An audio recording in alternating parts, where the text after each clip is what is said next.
Nirekomenda naman ng isang kongresista na arestuhin na ang mga Chinese national na papasok sa teritoryo ng Pilipinas sa West Philippine Sea. Ito ay kasunod na rin ng insidente sa Ayungin Shoal na ikinasugat ng hindi bababa sa ulong tauhan ng Philippine Navy. Si Vic Samintak sa balitang yan.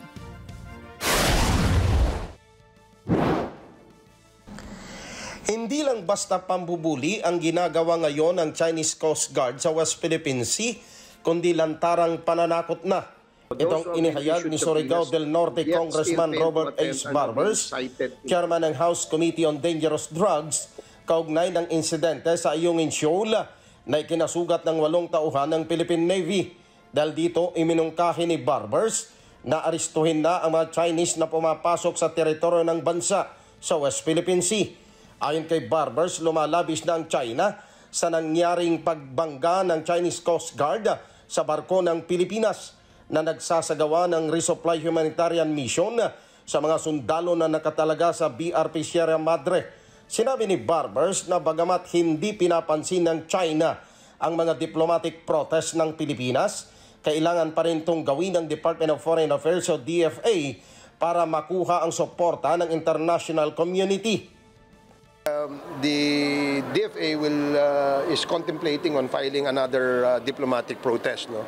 And yung ating mga kapitbansa na parehas ang ating paninindigan tungkol dito sa West Philippine Sea, alam ko naman na tutulungan tayo, no?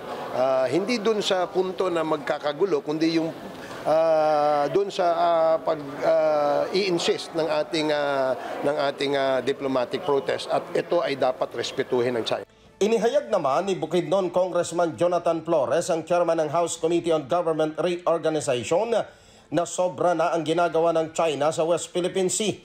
Ayon kay Flores, kailangang manindigan ng Pilipinas dahil ang ginawa ng China ay panghihimasok na sa teritoryo ng bansa. Tiniyak ng mambabatas na isusulong niya ang pagdaragdag sa pondo ng Philippine Coast Guard sa pagtalakay sa 2025 national budget upang mapalakas ang posisyon ng Pilipinas sa pagbabantay sa teritoryo ng bansa sa West Philippine Sea. Ang aggression na pinapakita nila sa West Philippine Sea, even if resupply mission lang sana yun, is parang pambabasos na sa sovereignty ng Pilipinas. As I've said before, no, if they continue spitting at us, we can no longer pretend that it's just raining outside. No? Yeah. So sooner or later, we have to take a tougher stand on China. Vic Samintak para sa Mata ng Agila, matatag, matapang, matapat. Maraming salamat sa inyo pong pagsubaybay sa Mata ng Agila Primetime.